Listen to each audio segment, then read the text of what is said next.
గౌరవనీయులైన అన్నయ్య గారి క్రీస్తు పేరట వందనాలు. ప్రశ్న: గత కొన్ని రోజుల క్రితం మా పరిసర ప్రాంతాల్లో జరిగిన ఒక మీటింగ్లో సార్వత్రిక దేవుని సంఘములో ఒక ప్రిన్సిపల్ గారు తన మొదటి ప్రసంగంలో మాట్లాడుతూ సంసోను గారు దెలీలాతో తప్పు చెయ్యలేదు అని, ఎందుకంటే ఆయన దేవుని చేత నాజీరు చేయబడిన వాడు అని, అలా నాజీరు చేయబడిన వారు తప్పు చేస్తే దేవుని సంకల్పం తప్పు అవుతుంది అని, కాబట్టి సంసోను గారు దేవుని ప్రణాళికలో భాగంగా ఫిలిస్తీయులను అంతం చేయడానికి దెలీలాను ఒక ఎరగా వాడుకున్నారు అని, అంతేగాని ఆవిడతో సంసోను గాను ఎటువంటి తప్పు చేయలేదు అని చెప్పారు. దానికి లింకప్గా ఒక వాక్యాన్ని చూపించారు. రాహాబు అనే వేశ్య దగ్గరకు వేగుల వారు వెళ్ళారు కదా, ఎందుకు వెళ్ళారు? దేవుని పని కోసం వెళ్ళారు.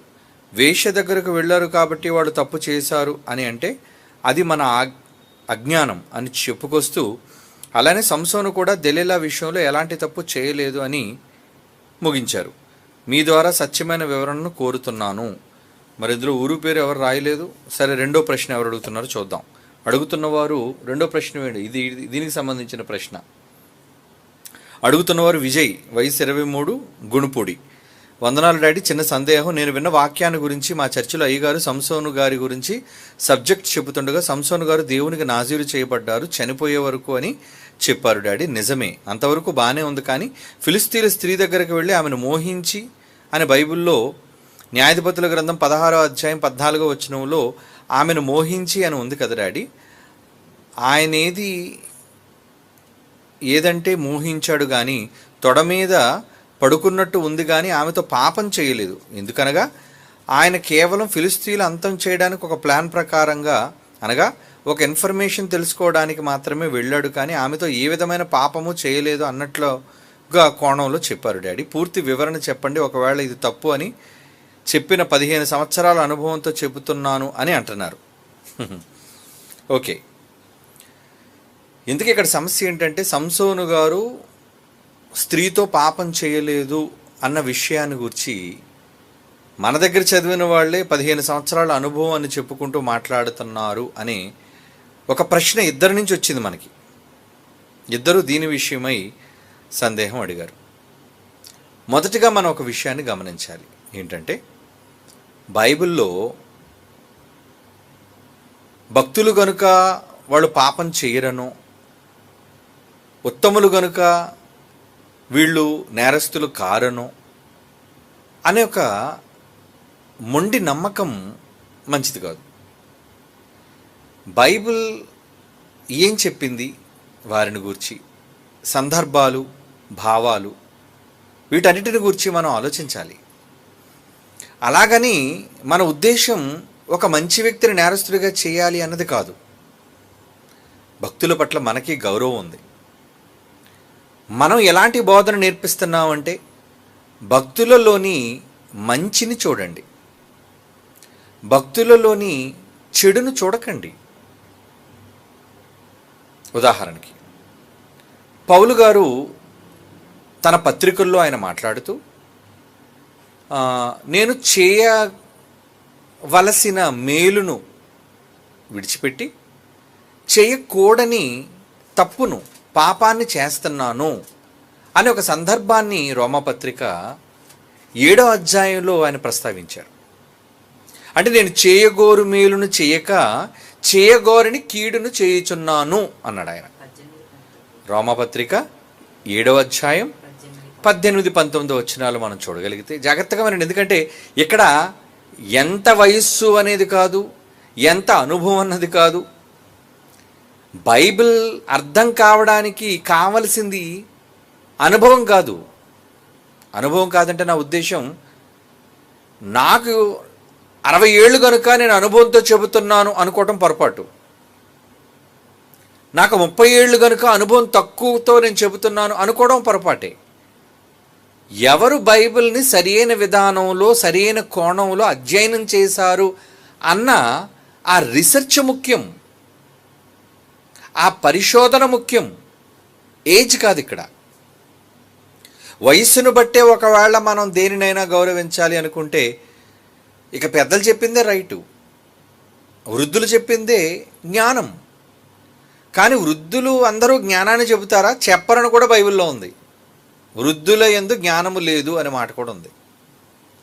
అంటే సందర్భానుసారంగా ఎవరు బైబిల్కు అనుగుణంగా చెబుతున్నారు అన్నది ఆలోచించాలి. కానీ నాకు 15 సంవత్సరాల బైబిల్లో అనుభవం ఉందనో, లేదా నేను బైబిల్ ఓపెన్ యూనివర్సిటీలో ఒక స్థాయిలో ఉన్నాననో ఇవి కాదు. బైబిల్ చెప్పిన కోణంలోనే మనం ఆలోచించాలి. క్రొత్తదనాన్ని చెప్పాలనో, ఎవరినో ఉత్తములుగా ప్రజలకు చూపించాలనో ప్రయత్నాలు మనం చేయకూడదు. జాగ్రత్తగా వినాలి, మీరు నేర్చుకోవాలి కూడా.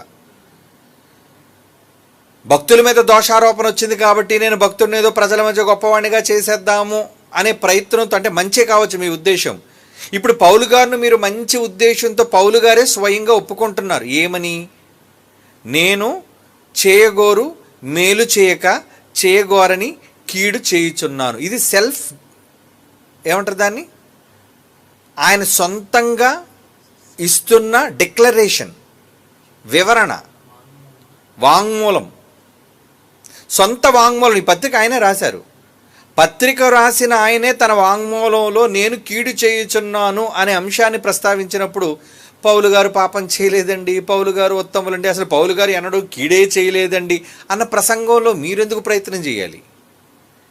వారే ఒప్పుకున్నప్పుడు. కనుక మనం నేర్చుకున్న ఒక సూత్రం ఉంది బైబిల్లో. ఏంటి ఆ సూత్రం? బైబిల్ మాట్లాడే దగ్గర మనం మాట్లాడాలి, బైబిల్ చెప్పని దగ్గర మనం మౌనం పాటించాలి. బైబిల్ మాట్లాడిన దగ్గర మాత్రమే మీరు మాట్లాడండి, బైబిల్ చెప్పని దగ్గర మీరు నిశ్శబ్దం. మనకు తెలీదు. బైబిల్ చెప్పని దానిని మనం ఎందుకు చెప్పడం? బైబిల్ చెప్పని దాంట్లో మనం ఒకళ్ళు తప్పు చెబితే బైబిల్కు విరుద్ధమైన వారుగా మనం మారిపోతాం. కనుక మంచి చేస్తున్నామనే భ్రమలో తప్పు చేయకండి, బైబిల్కు భిన్నంగా వాక్యం చెప్పకండి. ఇప్పుడు చాలామంది ఏంటంటే, సంసోను గారు ఓకే, ఆయన ఒక నాజీరు చేయబడిన వ్యక్తి, ఆయన ఒక గొప్ప నాయకుడు, న్యాయాధిపతి, దేవుని చేత ఏర్పాటు చేయబడిన వ్యక్తి, కనుక ఇప్పుడు ఆయనలో పాపం చేయలేదు అని నిరూపించాలన్నది పాపం వాళ్ళ తాపత్రయం. సరే, మంచిదే. కానీ బైబిల్ చెప్పిన దాన్ని బట్టి మీరు చెప్పాలి కదా. సొంతంగా మీరెవరు నిర్ణయించడానికి? ఈయన మంచివాడనో, ఈయన చెడ్డవాడనో, ఈయన తప్పు చేశాడనో, ఈయన తప్పు చేయలేదనో ఎవరి మీద దోషారోపణ మనకు వద్దు. అసలు దోషారోపణ చేయవలసిన అవసరత మనకుందా క్రైస్తవులుగా? లేదు. ఎదుట వారిని వేలెత్తి చూపించే అర్హత దేవుడు ఎవ్వరికీ ఇవ్వలేదు. అప్పుడు మనం ఎందుకు ఎదుట వ్యక్తిని నేరస్తుడుగా, నేరస్తురాలుగా మనం చూపించాలి? ఎందుకంటే మనం కూడా ఏదో విషయంలో నేరస్తులం. మనం కూడా నేరస్తులైనప్పుడు ఎదుట వాళ్ళ గురించి, తప్పుల గురించి మనం ఎందుకు మాట్లాడాలి? మాట్లాడే అర్హత మనకు లేదు అన్నది బైబిల్ చెప్పిన ఒక ఆమోదయోగ్యమైన బోధ, అందరూ అంగీకరించవలసిన బోధ. కనుక పౌలు గారు ఇక్కడ స్వయంగా ఒప్పుకుంటున్నప్పుడు పౌలు గారిని ఏదో మంచి వ్యక్తిగా నిరూపించాలి అని మనం ఎందుకు తాపత్రయపడ్డాం? పౌలు గారు అన్నారు, నేను ప్రధాన పాపిని అన్నాడా లేదా? ప్రధాన పాపిని అన్నాడు. అంటే పాపులలో కూడా నేను చాలా ముఖ్యమైన వాడిని, పెద్ద పాపిని అని అన్నాడు. సో ఆయన పాపిగా ఆయన అంగీకరిస్తున్నాడు. అది ఆయన గొప్ప మనస్సు, అది ఆయన మంచి మనస్సు. కనుక ఆయన పాపిగా ఆయన ఒప్పుకుంటున్నప్పుడు ఆయన పాపి కాదు అని మీరెందుకు తర్కించటం? ఇటువంటి పిచ్చి పనులు చేయకూడదు మనం. ఎందుకంటే బైబిల్లో రాయబడింది, బైబిల్లో ఉంది కనుక మనం చెప్తున్నాం. ఎక్కడో బైబిల్లో చెప్పనిది ఎవరో ఒక గ్రంథకర్తో, లేదంటే ఎవరో ఒక బైబిల్ ప్రసంగికుడో బోధకుడో చెప్పాడని మనం దాన్ని ఆమోదించం. మనం ఆడెంత పెద్దవాడైనా బైబిల్ చెప్పిందా లేదా, బైబిల్లో ఏ కోణంలో చెప్పింది. కనుక మనం మహాత్ములను దూషిస్తున్నామనో, భక్తుల మీద నేరారోపణ చేస్తున్నామనో ఈ కీడు మనకొద్దు. మనం ఎవరిని గురించి మాట్లాడవద్దు. ముందు మనం బాగున్నామో లేదో అనేది మనం ఆలోచించుకోవాలి. ఇది మన అందరి పరిశీలన, ఆత్మ పరిశీలన. ముందు మనలను మనం పరీక్షించుకోవాలి. మనం భయభక్తులు కలిగి ఉన్నామో లేదో, మనం మంచివాళ్ళుగా జీవిస్తున్నామో లేదో అనేది ముందు మన పరీక్ష మనం చేసుకోవాలి. ఇక్కడ వచ్చిన ప్రశ్న సంసోను గారి గురించి. ఏంటి సంసోను గారు? సంసోను గారి జీవితం అంతా మనకు తెలుసు. ముందు ఒక అమ్మాయిని ఆయన ఇష్టపడ్డాడు. ఆ ఇష్టపడిన అమ్మాయితో ఆయనకి పెళ్లి నిశ్చయమైంది. నిశ్చయం అయిన తర్వాత ఈయనేమో తేనె కోసం ప్రశ్న వేయటం, అదే సింహాన్ని తోవలో వెళ్ళేటప్పుడు చంపటం, దాని గురించి పొడుపు కథ వాళ్ళకి పొడవటం. ఆ పొడుపు కథ తెలుసుకోవటం కోసం ఆ సర్దార్లైన వాళ్ళందరూ కూడా ఏమండి, ఎవరైతే పాపం సంసోను గారికి వివాహం చేయబడడానికి సిద్ధపడిందో, ఇవ్వబోతున్నారో వివాహానికి, ఆమె ఇంటిని, మామగారిని భయపెట్టి ఏమండి ఆమె చేత ఆ రహస్యాన్ని చెప్పించేసుకున్నారు. చెప్పించేసుకోవడం వల్ల చివరికి ఏం మేలు జరిగింది అంటే, భయపడి ఊరు వారికి భయపడి వాళ్ళ మామగారు ఇచ్చిన మాట తప్పి సంసోనుకి ఇవ్వవలసిన ఆమెను స్నేహితుడికి ఇచ్చేశాడు. అది తప్పే. దాని గురించి సంసోనుకు బాధపడడం, నక్కలకు పట్టుకోవటం, వాటి తోకలకు నిప్పు పట్టడం, చేలన్నీ తగలబెట్టించటం, వాళ్ళకి నష్టాన్ని కలిగించటం, ఇదంతా దేవుని కోపం. ఎందుకు? వాళ్ళు మంచోళ్ళు కాదు, ఫిలిష్తీయులు. ఎప్పుడు ఇశ్రాయేలు మీద వాళ్ళు దౌర్జన్యంగా దండెత్తి ఇశ్రాయేలు మీద వాళ్ళు నాశనానికి తెగపడేవాళ్ళు. అలాంటప్పుడు తర్వాత ఏం జరిగింది మనం చూద్దాం. న్యాయాధిపతుల గ్రంథం 16వ అధ్యాయం చదివితే ఈ సందర్భాలన్నీ మనకు కనబడుతున్నాయి. ఏమండి, అప్పుడు ఏం జరిగింది ఒకసారి 1వ వచనం నుంచి చూడండి. న్యాయాధిపతుల గ్రంథం 16వ అధ్యాయం 1వ వచనం నుంచి. సంసోను గాజాకు వెళ్ళారు. వేశ్య అని రాయబడింది అక్కడ. ఏమండి, వేశ్య ఒకతను చూచి ఆమె యొద్ద చేరెను. ఏమిటి? వేశ్య యొద్దకు చేరాడు ఆయన. ఏం చేశాడో మనకు తెలీదు. ఇంతకీ వేశ్య దగ్గరికి ఎందుకు చేరుతారు? యోధా గారు ఉన్నారు. ఎవరు? యాకోబు తాలూకు 4వ కుమారుడు. ఆయన ద్వారం దగ్గర నిలుచున్న తామారు. అవునా? తామారు. ఆ కథ అంతా మనకు తెలుసు. అంటే ఆ కథ కాదు, అది నిజం. ఆ స్టోరీ అంతా లేదా ఆ చరిత్ర అంతా మనకు తెలుసు. ఏమండి, ఆ చరిత్రలో ఎందుకు ఆమె వచ్చి వేశ్య రూపాన్ని వేసుకొని అక్కడ ఉందో మనకు తెలుసు. ఇంతకీ భార్య చచ్చిపోయి చాలా కాలం అయింది కాబట్టి స్త్రీతో కలయికను, సాంగత్యాన్ని కోరుకున్నాడు యోధా. సరే, ఆ రోజు వేశ్యలు కనబడ్డారు కాబట్టి ఆ వేశ్య అనుకొని తన కోడలతో అమరతో వెళ్ళిపోయాడు ఆయన. ఇదంతా మనకు తెలుసు. అంటే ఇప్పుడు యోధా తామారుతో వెళ్ళాడు, కోడలతో పోయాడు ఆయన. ఎందుకు వెళ్ళాడు? ఈయన వెళ్ళవలసిన అవసరం ఏంటి? ఆమె అనుకొని వెళ్ళలేదు కానీ వేశ్య అనుకొని వెళ్ళాడు. ఇంతకు వేశ్యతో యోధా గారికి ఏం పని? ఇంతకు యేసుప్రభు ఏ గోత్రంలో పుట్టాడు చెప్పండి? యోధా గోత్రంలో పుట్టాడు. ఆ యోధాయే మూల పురుషుడు. ఆయనకే కదా జ్యేష్ఠత్వం వచ్చింది. రూబేను కోల్పోయాడు, షిమియోను కోల్పోయాడు, లేవి అలాగే యాజకుడు కాబట్టి పక్కకి వెళ్ళిపోయాడు. కనుక యోధాకు ఆ జ్యేష్ఠత్వపు హక్కు వచ్చింది. మరి వచ్చినప్పుడు యోధా కోరుండి ఇతను ఎంత భక్తిపరుడైతే ఇతర వేశ్యల దగ్గరికి వెళ్ళడం ఎందుకు? భార్య చచ్చిపోతే ఇంకో వివాహం చేసుకోవచ్చు కదా. కనుక ఇప్పుడు ఆయన తప్పుడు వాడు అందామా మనం? వద్దు, మనకు నో కామెంట్, మనం మాట్లాడద్దు. కనుక వేశ్య దగ్గరికి ఎందుకు వెళతారు? వెళ్ళి ఏం చేశాడు? ఆ రోజు యోధా గారు వేశ్య దగ్గరికి వెళ్ళి ఏం చేశారు? ఏమండి, అమ్మ నువ్వు వంట చేసి పెట్టమ్మా, నేను తింటాను, భోజనం చేసి వెళ్ళిపోతాను అంటారు వేశ్య దగ్గరికి వెళ్ళిన వాళ్ళు. అసలు వేశ్య దగ్గరికి ఎందుకు వెళతారు? ఒక హోటల్కి ఎందుకు వెళ్తారు చెప్పండి? హోటల్కి వెళ్ళి గిన్నెలు ఏమైనా ఉన్నాయి కావాలి చెప్పండి, కడిగేసి వెళ్ళిపోతానంటారా మీరు? ఎందుకు వెళ్తారు హోటల్కి? అక్కడ భోజనం దొరికితే భోజనం ఆర్డర్ ఇస్తారు, టిఫిన్ దొరికితే టిఫిన్ ఆర్డర్ ఇస్తారు, అంతేనా? బట్టల షాప్కి వెళ్ళి ఏమంటే అక్కడ బూట్లు అమ్ముతారా అని అడుగుతారేంటి? అక్కడ ఏది లభ్యం అవుతుందో దానికోసమే మీరు వెళ్తారు. బట్టలు కావాలంటే బట్టల షాప్కి వెళ్తారు. ఏమండి, చెప్పల్స్ కావాలంటే చెప్పల్స్ మార్ట్కి వెళ్తారు, అంతే కదా. సరుకులు కావాలంటే డిపార్ట్మెంటల్ స్టోర్కి వెళ్తారు. వేశ్య దగ్గరికి ఎందుకు వెళ్తారు? ఏమండి, ఆ రోజు పూటకూళ్ళు లేరా? ఆ కాలంలో వంట పెట్టడానికి, భోజనం వండి పెట్టడానికి హోటల్స్ లేవా? పూటకూళ్ళు లేరా? ఉన్నారు కదా. కనుక అలాంటప్పుడు ఈయన కోరుండి వేశ్య యొద్దకు చేరాను అంటే ఎందుకు చేరారనేది మనం అర్థం చేసుకుంటే సర్వసాధారణంగా మనకు అర్థం అవుతుంది. ఓకే, ఇంకా కిందకి వెళ్దాం. 4వ వచనం. పిమ్మట అతడు సోరేకు లోయలోనున్న ఈవిడ ఇంకొక ఆమె దెలీలా ఆమె పేరు. ఆమెను ఏం చేశాడని ఆ పదం చూడండి. ఆమెను మోహం అన్నాడు. మోహం అంటే ఏంటి చెప్పండి? పోను మొదట జరిగిన 16వ అధ్యాయం మొదటి వచనంలో గాజాకు పోయే మార్గంలో లేదా గాజా ప్రాంతంలో ఒక వేశ్య దగ్గర చేరాడండి. సరే ఉన్నాడు, యవ్వన కాలంలో ఉన్నాడు. ఆయన మొత్తానికి వేశ్య దగ్గరికి వెళ్ళాడు. అక్కడ ఏం చేశాడో మనకు రాయబడలేదు కాబట్టి మనకు వద్దు, పోను మనం చెప్పొద్దు. ఏమంటే హోటల్కి వెళ్ళారు కానండి ఉట్టి చేతులతో బయటకు వచ్చేసారండి అంటే ఇంకెందుకు వెళ్ళినట్టు. కనుక ఆయన అక్కడికి వెళ్ళాడు, ఎందుకు వెళ్ళాడో మనకు బైబిల్లో ప్రస్తావించబడలేదు కాబట్టి మనం మాట్లాడొద్దు.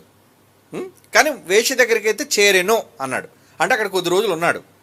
తర్వాత సందర్భంలో ఆ 4వ వచనం వచ్చేసరికి ఏమంటున్నాడు, ఈమె ఇంకొక ఆమె దెలీలా. ఇక్కడ పేరు చెప్పాడు, అక్కడ పేరు చెప్పలేదు. ఇక్కడ దెలీలా అను స్త్రీని మోహింపగా, మోహము అంటే ఏంటంటే ఆమె పైన వాంఛ, కోరిక, కామము, ఇష్టము, ఇష్టపడ్డాడు, కోరుకున్నాడు, ఆమెతో శయనించాలి అనుకున్నాడు. ఒక స్త్రీ మీద ఇష్టం పడితే పురుషుడు ఏం చేయాలనుకుంటాడు ఆమెతో? ఒక స్త్రీని మోహించినప్పుడు, ఏమంటే ఇష్టపడినప్పుడు, మోహం కలిగినప్పుడు ఆమెతో శయనించాలి అనుకుంటాడు, పండుకోవాలనుకుంటాడు, ఆమెను కోరుకుంటాడు. ఇక్కడ 4వ వచనంలో షోరేకులో దెలీలాను ఒక స్త్రీని మోహించి, ఏమనుంది 5వ వచనం, ఫిలిస్తీన్ల సర్దార్లు ఆమె యొద్దకు వచ్చి, ఎందుకంటే ఆల్రెడీ ఇతను గూర్చి గతంలో చాలా అల్లర్లు జరిగాయి. ఏంటి అల్లర్లు? ఈయన గాజాలో ఉంటున్నాడని, అక్కడ స్త్రీ దగ్గరికి వెళ్ళి చేరాడని, ఇదంతా మరి ఎంక్వైరీ చేస్తారు కదండి. శత్రువులు టార్గెట్ చేయరా? సంసోను ఆ రోజు మహాబలాఢ్యుడు, ఫిలిస్తీన్ల సర్దార్ అందరికీ కూడా చాట్లు పట్టించినోడు. అసలు అతను ఎవరు ఎదుర్కోలేరురా, ఒక్కడు చాలరా, 1 మ్యాన్ ఆర్మీ, మనం ఆయన ఎదుర్కోలేము అనే ఒక భయాందోళనలో ఆ రోజు ఫిలిస్తీన్ల సర్దార్లు అందరూ ఉన్నారు. ఇకపోతే వాళ్ళకి సంబంధించిన వ్యక్తిగతమైన బాధ ఏంటి? ఏమండి, వాళ్ళు చాలామందిని చంపేశాడు. అవునా కదా? చంపాడా లేదా? సంసోను చంపేశాడు. మీరు సంసోన్ చరిత్ర అంతా చదివితే ఎంతోమంది ఫిలిస్తీన్లు మట్టు పెట్టాడు జీవితకాలంలో. లాస్ట్లో ఇంకా చాలా ఎక్కువ మందిని చంపేశాడులేండి. అంటే టోటల్గా ఫిలిస్తీన్లను టార్గెట్గా పెట్టుకున్నారు. ఎందుకంటే ఆ రోజుల్లో ఇశ్రాయేలీలు దేవుడికి అవిధేయులుగా మారటం వలన ఫిలిస్తీన్లను రెచ్చగొట్టి ఇశ్రాయేల్ మీదకి పంపించాడు దేవుడు. వీళ్ళు బాగా నలగొట్టండ్రా, భక్తి పోయింది వీళ్ళకని. ఎప్పుడైతే వీళ్ళు బాగా ఫిలిస్తీన్ల సర్దార్లు వచ్చి వీళ్ళు నలగొడుతున్నారో అప్పుడు దేవుడికి వీళ్ళు ప్రార్థన చేయటం, ఏమని, మాకు ఒక విమోచకుండా రక్షకుండా పంపించయ్యా, వీళ్ళు బాధలు మేము తట్టుకోలేకపోతున్నాం అన్నప్పుడు ఒక్కొక్క న్యాయాధిపతిని దేవుడు పంపించేవాడు. ఆ లిస్టులో వచ్చిన వ్యక్తే బలాఢ్యుడు సంసోను. అంతే కదండి. ఇది బైబిల్లో మనకు రాయబడిన చరిత్ర. కనుక ఫిలిస్తీన్ల సర్దార్లందరూ కూడా ఆల్రెడీ వాళ్ళ తాలూకా పంటలు తగలబెట్టడం, వాళ్ళ తాలూకా వాళ్ళని చంపటం, కనుక ఈయన ఎక్కడెక్కడ తిరుగుతున్నాడు అదే టార్గెట్ పెట్టారు అతని మీద. టార్గెట్ పెట్టినప్పుడు 5వ వచనంలో మనకి ఇప్పుడు ఏమర్థం అవుతుంది? చదవండి ఆ మాట. ఫిలిస్తీన్ల సర్దారులు ఆమె యొద్దకు వచ్చి ఆమెతో, నీవు ఎలాగైనా లాలన చెయ్యమ్మా, అతని గొప్ప బలము దేనిలో ఉందో, ఎలా మేము అతన్ని గెలవాలి అని ఒక లూప్ పాలసీ లేదా ఒక లూప్ హోల్ లేదా ఒక చిన్న ట్రిక్, ఒక చిన్న అవకాశం. ఎక్కడైనా బలహీనుడు, ఎందులో ఆయన బలవంతుడు. ఎప్పుడు కూడా శత్రువుని అంచనా వేసేటప్పుడు బలాలు బలహీనతలు అంచనా వేస్తారు వాళ్ళు. ఏమండి, వీడు డబ్బుకు లొంగిపోతాడండి, ఇదే వీడి బలహీనత అండి అన్నారనుకోండి, డబ్బులు ఎరగా వేస్తారు. లేదండి వీడికి బంగారం అంటే పిచ్చి అన్నారనుకోండి, బంగారాన్ని ఎరగా వేస్తారు. లేదండి వీడికి ఆడవాళ్ళంటే పిచ్చి అన్నారనుకోండి, ఆడవాళ్ళని ఎరగా వేస్తారు. అలా రకరకాలుగా ప్రజలు తమ శత్రువులైన వారిని చేజిక్కించుకోవడానికి వాళ్ళు వివిధ పన్నాగాలు పన్నుతుంటారు, వాళ్ళు వలలు చిక్కించుకోవడానికి. అలా వాళ్ళు సంసోను మీద గతం నుంచి వాళ్ళకి ఉన్న వ్యతిరేకతను బట్టి ఎలాగైనా సంసోను మనం మట్టుబెట్టాలి అంటే, ఏమండి, ఇతను ఎక్కడ మనకు అనుకూలంగా దొరుకుతాడు అనే దాని మీద వాళ్ళు ప్రయోగం ప్రారంభించారు, పరిశోధన. యేసుప్రభుని గురించి మీకు తెలుసు. ఏమంటే యేసుప్రభు రోజు ప్రజల మధ్య ఉంటున్నాడు, కానీ యేసుప్రభుని అరెస్ట్ చేయడానికి ఇస్కరియోతుని ఎందుకు వాడుకున్నారు శాస్త్రులు, పరిసయ్యులు, ప్రధాన యాజకులు? ఆలోచించండి. అంటే ఈయన ఏ టైంలో ఎక్కడుంటాడు, ఏ టైంలో ఈయన అరెస్ట్ చేస్తే మంచిది. ఈ మధ్య రాజకీయ నాయకులందరూ ఎలా తయారో తెలుసంటే కక్ష సాధింపులు కదా. కనుక ఎవరినైనా అరెస్ట్ చేయాలి అంటే అందరూ ప్రతి ప్రభుత్వం చేసిందిలేండి, గత ప్రభుత్వాలు చేసాయి, ప్రస్తుత ప్రభుత్వాలు చేసాయి. ఒకరినొకరు అరెస్ట్ చేసుకునేటప్పుడు ఎలాంటి టైం చూసి అరెస్ట్ చేస్తారంటే సరిగ్గా సాయంత్రం అయిపోతుంది, రాత్రి అయిపోతుంది అనేసరికి అరెస్ట్ చేస్తారండి. అది కూడా ఎలాగా, ఏ శుక్రవారం నాడు అరెస్ట్ చేస్తారు అంటే శుక్రవారం అరెస్ట్ చేయడం వల్ల శనివారం కోర్టులు సెలవు, సోమవారం వరకు కోర్టులు తెరవబడవు. అంటే అరెస్ట్ చేసిన వెంటనే మ్యాజిస్ట్రేట్ ముందు ప్రొడ్యూస్ చేసేసి ఇమీడియట్గా ఎఫ్ఐఆర్ రాసేసి మ్యాజిస్ట్రేట్ ఇంటి దగ్గర తీసుకెళ్ళి సంతకం పెట్టేసి అరెస్ట్ చేసేయచ్చు, అంటే జైలుకు పంపించేయచ్చు. కనుక ఎలాగైనా జైలుకు పంపాలి అనే పన్నాగంతో ఎక్కువ మందిని చూడండి, ఎప్పుడు కూడా ఈ రాజకీయ నాయకులు కక్ష సాధింపుల కోసం శుక్రవారం పూట అరెస్ట్ చేస్తుంటారు. లేదా వరుసగా 3 పబ్లిక్ హాలిడేలు వచ్చాయనుకోండి, అప్పుడు అరెస్ట్ చేస్తారు. ఎందుకు? కోర్టుకి వెళ్ళలేరు, బెయిల్ తెచ్చుకోలేరు, వీడు ఖచ్చితంగా జైల్లో ఉండాలి, సెంట్రల్ జైల్లో లేదా జిల్లా జైల్లో వాడు ఉండాలి. ఇవి కక్ష సాధింపులు అంటారు. అలా ఎక్కడ వీడు దొరుకుతాడు, వీడిని ఎలా మనం మట్టు పెట్టాలి అని శత్రువులు పన్నాగాలు పన్నుతుంటారు. యేసుప్రభుని పట్టుకోవడానికి ఎక్కడేం దొరుకుతాడు. ఏమండి, ప్రతి రాత్రి మా నాయకుడు ఆ తోటకి వెళ్తుంటాడండి, ఆయన అక్కడ ప్రార్థన చేస్తాడు, అక్కడ ఒంటరిగా ఉంటాడండి, ఎవరు ఉండరండి అని ఉప్పందించాడు. ఎవరు? ఇస్కరియోతు. అందుకే కదా ఆ టైంలో వాళ్ళు వచ్చారు. మీరెందుకు ఎంత రాత్రిపూట వచ్చారు నా దగ్గర అంటే, అతనేం బలపరాక్రమవంతుడు కాడు, ఒక ప్రజానాయకుడు, ప్రజా మనిషి. అతను పట్టుకోవడానికి అతని బలహీనత ఏంటి, ఎక్కడ దొరుకుతాడు అని చాలా కాలంగా వీడితో మంతనాలు చేస్తున్నారు. ఎవరు? ప్రధాన యాజకులు. ఎవరితో? ఇస్కరియోతుతో. అంతే కదండి. ఒక మనిషిని పట్టుకోవడానికి ఒక ఇస్కరియోతు లాంటి వాడిని ప్రయోగించినప్పుడు ఒక బలవంతుడైన సంసోను పట్టుకోవడానికి ఎవరిని ఉపయోగించారు? అందులో ఇతనికి మాటి మాటికి ఆ వేశ్యల దగ్గరికి వెళ్ళటం, రెడ్ లైట్ ఏరియాకి తిరుగుతుంటాడు ఈయన. గాజాకు పోయినప్పుడు అక్కడికి వెళ్ళాడు, తర్వాత షోరేకు వచ్చినప్పుడు అక్కడ కూడా ఇంకొక దెలీలా అన్న ఇంట్లో చేరాడు. కనుక ఈయన ఎప్పుడూ కూడా ఈ వేశ్య సంబంధించిన వాళ్ళ కొంపల్లో నేను ఉంటున్నాడు కాబట్టి ఇప్పుడు ఎవరి దగ్గర ఉన్నాడు ఆయన అని తెలుసుకుంటే, ఇది కూడా పలానా దెలీలా అన్న ఆవిడ దగ్గర ఉన్నాడు అనే విషయం వాళ్ళు అనుకొని అయ్యగారు బయటికి వెళ్ళినప్పుడు ఆవిడకి ఎరేశారు. ఏమని?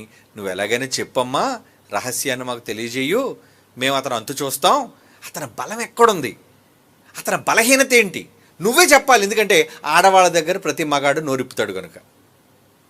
అందులో ఇతని బలహీనతను బట్టి ఆడవాళ్ళ దగ్గర మాట్లాడతాడు. ఆల్రెడీ మొదటిసారే ఏమంటారు దాన్ని, ఆ తేనె పట్టు కోసం చెప్పేసినప్పుడే అప్పుడే నీకు జ్ఞానం రావాలి, జ్ఞానోదయం. ఏమని? అవును కదా, ఒకసారి ఆల్రెడీ నేను పెళ్లి చేసుకోబోయే ఆమె విషయంలో ఇలాంటి తప్పుగా ప్రవర్తించారు వీళ్ళు, కనుక నేను చెప్పకూడదు అనే ఆలోచన ఆయనకు ఉండాలి. కానీ ఆవిడ ఏం చేసిందట, రోజు శోధిస్తుందట అండి అతన్ని. చివరిగా ప్రాణము విసిగి చావాలనుకున్నాడట. ఏమండి? 16వ వచనం, ఆమె అనుదినము మాటల చేత అతనిని బాధించి తొందర పెట్టుచున్నందున. చెప్పు, నీ బలం ఎందులో ఉంది? 7 జట్లున్నాయి, 7 జట్లు వేస్తున్నావు రోజు, చెప్పు బలం ఎందులో ఉంది, బలం ఎందులో ఉంది, నువ్వేం తింటున్నావు? అప్పుడప్పుడు అడుగుతుంటారు కదా ఇంటర్వ్యూ చేసేటప్పుడు, ఏమండి మీ బలానికి రహస్యం ఏంటండి, ఏమండి మీ సౌందర్యానికి రహస్యం ఏంటండి, మీ నిగనిగలాడే మేని ఛాయ్కి రహస్యం ఏంటండి? వాళ్ళు తెలుసుకుంటుంటారా లేదో టిప్స్ చెప్తుంటారు. అలాగే ఇవిడ ఏం చేస్తుందంటే, మీ బలం ఏంటి, మీరు ఏం తింటున్నారు, కొంపతీసి ఏమైనా మాకు తెలియకుండా పళ్ళు రసాలు ఏమైనా తాగుతున్నారా, దానివల్ల బలం వచ్చేస్తుంది. వీళ్ళకి తెలియదు కదండి, ఫిలిస్తీన్లకి. ఈయనకొక్కడికే తెలుసు జటల్లో ఉన్నాయని, 7 జట్లలో ఉన్నాయని చెప్పి ఈయనకే తెలుసు. దేవుడు ఎవరితో చెప్పొద్దు అన్నాడు. మరి పదే ఇవిడు అడుగుతున్నప్పుడు ఈయన ఎందుకు చెప్పాలి? సరే, మొత్తానికి విసిగిపోయి చచ్చిపోవాలనుకున్నాడట. ఎంత మహానుభావుడు, ప్రాణం తీసుకోవాలనుకున్నాడట. ఎవరి మాటలు విని? ఒక వేశ్య మాటలు. ఎవరామే? వేశ్య. సరే, ఏం చేసిందట? మొత్తానికి ఒకరోజు లాలం చేసి ఎక్కడ పడుకోబెట్టుకుందటండి? 19వ వచనం చూడండి. మొత్తానికి చెప్పాడు. అతడు తన అభిప్రాయాన్ని చెప్పేశాడు. ఇంక రహస్యం ఓపెన్ అయిపోయింది అనే విషయం దెలీలాకి అర్థమైపోయింది. ఆమె వెంటనే ఫిలిస్తీన్లకు వర్తమానం పంపించి తెలిసిపోయింది సీక్రెట్ అంతా కూడా. ఈసారికి రండి. 2-3 సార్లు వచ్చింది. ఫిలిస్తీన్ల మీద పడతానా సరే టపి తెంపేసేవాడు, ఏడ్చేది, సొదబెట్టేది. ఏమండి, ఈసారి మాత్రం పర్ఫెక్ట్గా చెప్పాడు, నాకు అర్థమైపోయింది అని చెప్పి ఎంత కన్ఫర్మేషన్ ఇచ్చిందో చూడండి. ఆమె తన తొడ మీద అతన్ని నిద్రపుచ్చి. ఏమండి వేషి దగ్గరికి వెళ్ళి తొడ మీద పడుకున్నాడంటే ఏమండి మోహించి తొడ మీద పడుకోక ఏం చేస్తాడు? గుమ్మలో పడుకుంటాడా? మరి ఏం మాట్లాడుతాను? 15 సంవత్సరాల అనుభవంతో సంసోను గారు ఎటువంటి తప్పు చేయలేదు. వేషి దగ్గరికి వెళ్ళడం ఏంటి? అక్కడ ఆయన తొడ మీద పడుకోబెట్టుకోవడం ఏంటి? ఆవిడ మోహిస్తే, ఎవరైనా మోహిస్తే ఏం చేస్తారండి? మరి మోహించబట్టే కదా ఆవిడ మఠం ఏమండి బాచిపట్లు వేసుకుని కూర్చోంది. బాచిపట్లు వేసుకుని కూర్చుంటే తొడ మీద పడుకోబెట్టిందట. ఏమండి ఎక్కడైనా హోటల్కి వెళ్ళి మీరు ఆ ప్రొపరేటర్ తొడ మీద పడుకుంటారా? మీరు చెప్పండి. బట్టల షాప్కి వెళ్ళి ఆ రిసెప్షన్లో అతను పిలిచి అతను తొడ మీద పడుకొనిస్తాడు ఆయన మీకు? మీరు పడుకున్నారు అంటే మీకు చనువు లేకుండా పడుకుంటారా? ఆలోచించండి. ఆవిడ ఎంత చనువు ఇవ్వకపోతే, ఈయన ఎంత చనువు తీసుకోకపోతే ఈయన తొడ మీద పడుకున్నాడు. మొత్తానికి చెప్పాడు అంటే రోజు ఇంకెక్కడే కంటిన్యూ అయిపోతున్నాడు కాబట్టి ఈయన ఇక్కడే ఉండిపోతున్నాడు అనే విషయం తెలిసిపోయింది. మొత్తానికి జడలు కత్తిరించేసింది, శత్రువులకి కబురంపించింది. ఇంకా తర్వాత జరిగిన కథ అంతా మీకు తెలుసు. ఇప్పుడు ప్రశ్న ఏంటంటే ఈయన తప్పు చేశాడా లేదా? ఏ తప్పు చేశాడు అనేది పక్కన పెట్టండి, కానీ దేవునికి విరుద్ధంగా పాపము చేశాడు. ఎవరితోనూ చెప్పొద్దని దేవుడు చెప్పాడు కదా. చెప్పాడు కాబట్టి నువ్వేం చేయాలి? చెప్పకూడదు, ఎవరికైనా చెప్పకూడదు. అందులో ఒక వేశ్య. ఆమె వేశ్య అంటే నీ భార్యకి చెప్పావంటే అర్థం ఉంది, ఎందుకంటే నేను నమ్ముకొని ఉంది కాబట్టి. నువ్వు తప్ప వేరొక పురుషుడు ఆమె ఎరగదు కాబట్టి. మరి వేశ్య, నువ్వు వెళ్ళిపోతే ఇంకొకటి వస్తాడు రేపు రాత్రి ఇంటికి, అవునా? అలాంటి నమ్మకం లేని వ్యక్తికి నువ్వు చెప్పావు అంటే సంసోను, నువ్వెందుక ఎంత నమ్మావామని? నమ్మకూడదు. సొంత స్నేహితుడినే నమ్మొద్దని చెప్పాడు. బైబిల్లో ఏం చెప్పాడు? ముఖ్య స్నేహితుడు, బెస్ట్ ఫ్రెండ్ అండి వీడు నాకు, ఈమె నాకు బెస్ట్ ఫ్రెండ్ అండి అని అనంటే అసలు ముఖ్య స్నేహితుని యందు నమ్మిక ఉంచవద్దు. చదవండి ఆ మాట ఎక్కడుంది? మీకా గ్రంథం 7వ అధ్యాయం 5వ వచనం. మీకా గ్రంథం 7వ అధ్యాయం 5వ వచనం. స్నేహితుని యందు అసలు నమ్మొద్దు. ముందు ఫ్రెండ్ అని నమ్మొద్దు, బెస్ట్ ఫ్రెండ్ అని అసలు నమ్మొద్దు. ఇంకో మాట కూడా చెప్పండి, నీ కౌగిటిలో పండుకొని ఉన్న దానిది, అది ఎవరు? భార్య అయినా, వేశ్య అయినా, ఎవరైనా, నీ నోరు కాపు పెట్టుకో, జాగ్రత్త. ఏది పడుతుంది మాట్లాడకు. మాటలు కోటలు దాటి ఎక్కడికో వెళ్ళిపోతాయి, నీకు ప్రమాదాన్ని కొని తెస్తాయి. కనుక మితముగా మాట్లాడాలి. ఎక్కడ పడితే వాగుడికాయలాగా లొడలొడ లొడలొడ లొడలొడ. కొంతమంది చూడండి ఆగరండి మాట్లాడుతూనే ఉంటారు. ఎందుకు అంతసేపు మాటలు మాట్లాడడం? Energy waste. మాట్లాడకూడదు. మౌనం. అవసరమైతే మాట్లాడు. ఏమండి? అందులో నీ కౌగుట్లో పడుకునే ఆమె దగ్గర జాగ్రత్త అన్నాడంటే ఎంత జాగ్రత్తగా ఉండాలండి? స్నేహితుడు నమ్మొద్దు అన్నాడు, ముఖ్య స్నేహితుడు నమ్మొద్దు అన్నాడు. చివరికి నీ కౌగిట్లో పడుకునేదంటే ఎంత నమ్మకం లేకపోతే మన కౌగిట్లో పడుకోబెట్టుకుంటారు ఎవరినైనా సరే.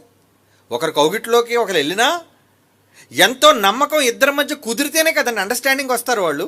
కానీ అక్కడ కూడా నువ్వు నోరెప్పొద్దు అన్నాడు. ఎందుకు? అందరూ నమ్మకమైన వాళ్ళు ఉండరు, ఉండకపోవచ్చు. మరి తప్ప కాదా? దేవునికి విరుద్ధంగా తప్పు చేసినట్ట కానట్ట?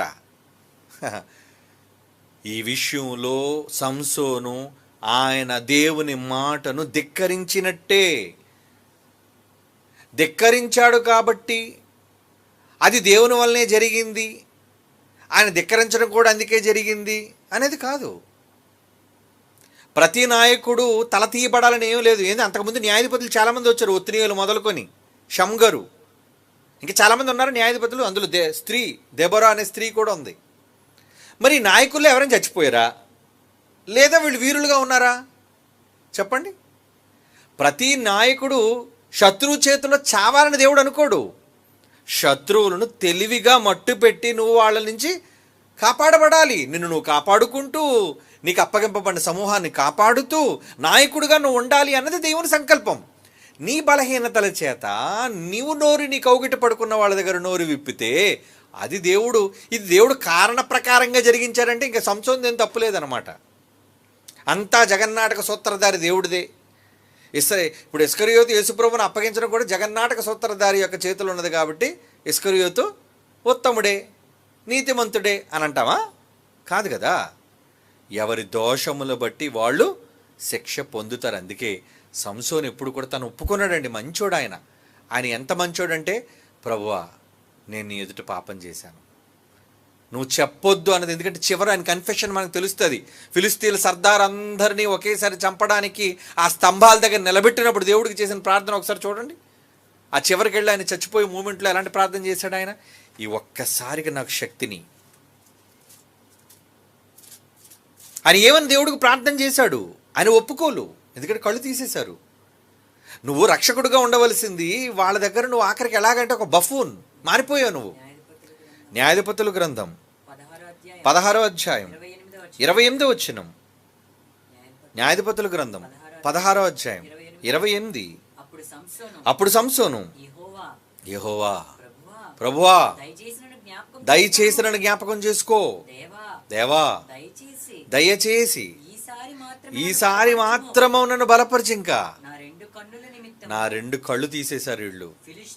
ఫిలిస్తీన్ నేను ఇంక దండిస్తాను, పగ తీర్చుకుంటానిక నేను యెహోవాకు మొర్ర పెట్టి. అలాగని ఆయన నీతిమంతుడు కాడని, ఆయన తప్పు చేయటం వల్ల నీతిమంతుడు కాదని మనం అనం. ఆయన పరదేశంలో ఉన్నాడు ఇప్పుడు. నీతిమంతుల జాబితాలో సంసోను ఉన్నాడు. వేష దగ్గరికి వెళ్ళాడు కదండి, ఆమెకు మాట చెప్పేశాడు కదండి, తొడ మీద పడుకోబెట్టి జట్ల కత్తిరించింది కాబట్టి ఈయన నిష్ప్రయోజనమైన వాడు అనకూడదు. తన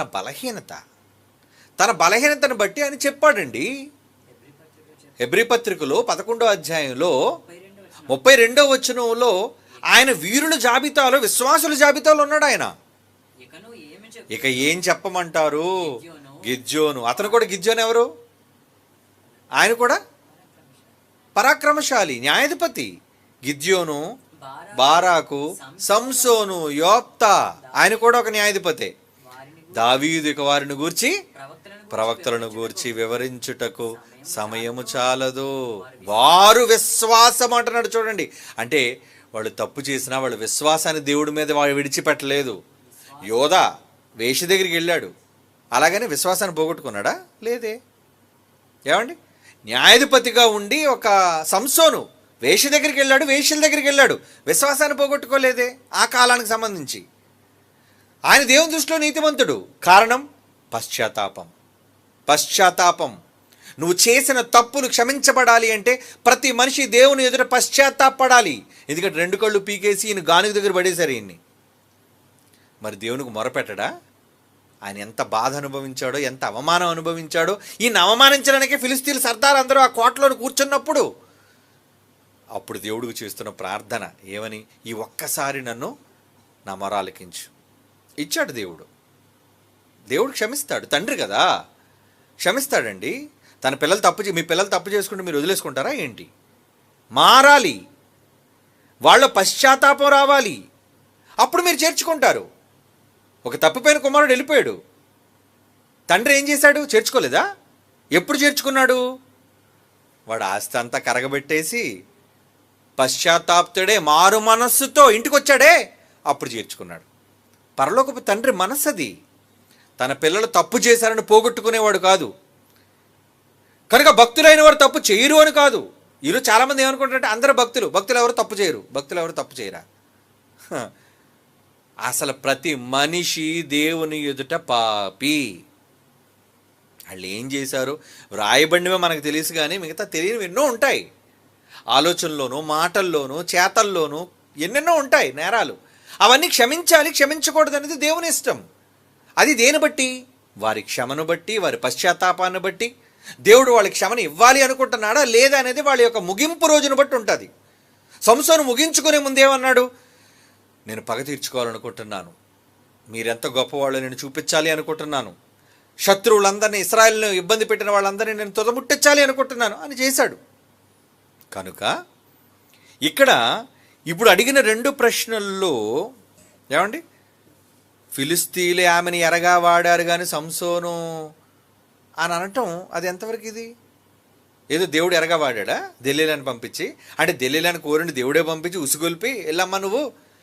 ఏమండి, ఇప్పుడు ఎక్కడికైనా యెహోవా ఆత్మ యుద్ధానికి పంపించింది, లేదంటే శత్రువుల మీదకి పంపించింది. కానీ అదిగో ఆ గాజాలో కనబడుతున్న ఆ వేషి దగ్గరికి పో అని ఎక్కడైనా న్యాయాధిపతి అయిన సంసోన్ని ఆత్మ పంపించినట్టుందా బైబిల్లో? చెప్పండి. తప్పు చేయడానికి ప్రోత్సహించడు దేవుడు ఎప్పుడునూ. ఒక తప్పు జరగడానికి దేవుడు ప్రోత్సహించడు. తప్పు జరిగితే పశ్చాత్తాపాన్ని బట్టి క్షమిస్తాడు. తప్పు జరిగిన తర్వాత పశ్చాత్తాపడకపోతే శిక్షిస్తాడు. అంతేగాని ఇప్పుడు సంసోన్ ఏదో గొప్పవాడని చెప్పడానికి ఆయన అసలు ఏ తప్పు చేయలేదు అంటే, తప్పు అంటే దేవుని మాట వినకపోవడం తప్పు, తన శక్తిని గురించి చెప్పడం తప్పు, తన నోటి కాపు పెట్టుకుపోవడం తప్పు. ఇవన్నీ ఎందుకు దేవుడు రాయించాడంటే, నాయన ఇటువంటి తప్పులు మీరు చెయ్యకండి అని దృష్టాంతాలుగా మనకు నేర్పించాడు పాఠాలు. కనుక నాజీరు చేయబడిన వాళ్ళు తప్పులు చెయ్యరు అని అనుకోవటం పొరపాటు. ఎక్కడైనా బైబిల్లో ఉందా నాజీరు అయిన వాడు ఏ పొరపాటు చేయడు అనే రెఫరెన్స్ ఉందా బైబిల్లో? లేదు కదా. మరి నాకు 15 సంవత్సరాల అనుభవం ఉందండి, నాజీర్ అయిన వాళ్ళు ఎవరు కూడా తప్పులు చేయరండి, అది దేవుడు ప్రోత్సహించడం వల్లే జరిగిందని కాదు. ఏమండి, ప్రేరేపకుడు, ఒక తప్పు జరగడానికి ప్రేరణ ఇచ్చేవాడు ఎప్పుడు కూడా శాటన్, ఈవిల్ స్పిరిట్. అవును, ఇస్కరియోతు అప్పగించడానికి దేవుడు ప్రోత్సహించాడా? అపవాది ఆలోచన పుట్టించిందా? బైబిల్ ఉంటుంది చూడండి. ఎవరు ప్రోత్సహించారు అన్నది బైబిల్లో చూడండి. యోహాను సువార్తలోను లోకా సువార్తలోను ఉంటుంది. అపవాది ఆలోచన పుట్టించెను అనేది ఉంటుంది చూడండి ఇస్కరియోతు కోసం. అంటే ఇస్కరియోతు తప్పు చేయడానికి దేవుడు ప్రేరణ ఉందా?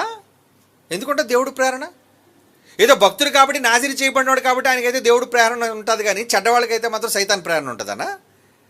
ఎవరినైనా తప్పు మార్గాన్ని నడిపించడానికి సాతాను ప్రేరేపిస్తుంది. యేసునే ప్రేరేపించింది అది. ఏమండి, యేసు దగ్గరికి రాలేదా? యేసు దగ్గరికి వచ్చింది. ఏమండి, నేనే చూస్తాను ఉండండి, నా బైబిల్లో కనబడుతుంది నాకు. అంటే సాతాను మనస్సులో ఆలోచన పుట్టించింది అనే మాట యోహాను సువార్తలో అనుకుంటానండి.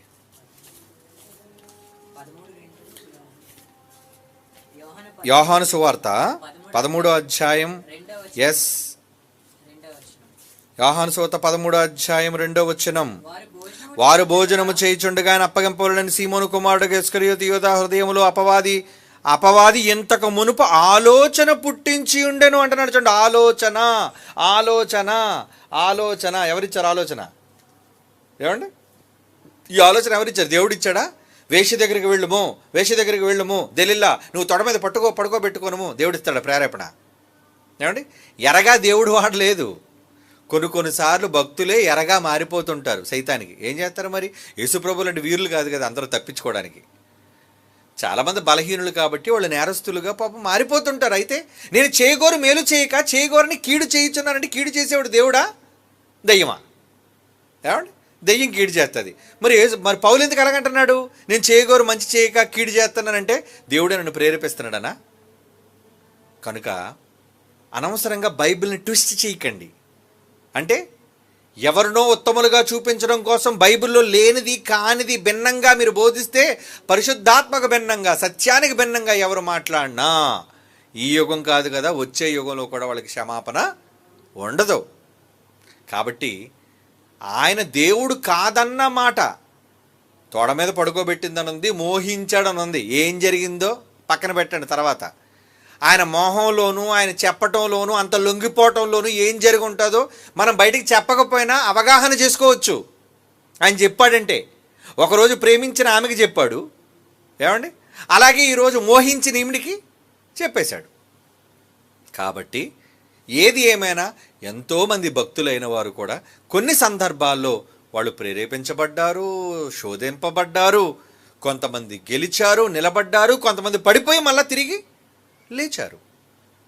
వాళ్ళు విశ్వాసులే, దేవుడే వాళ్ళని అంగీకరించాడు.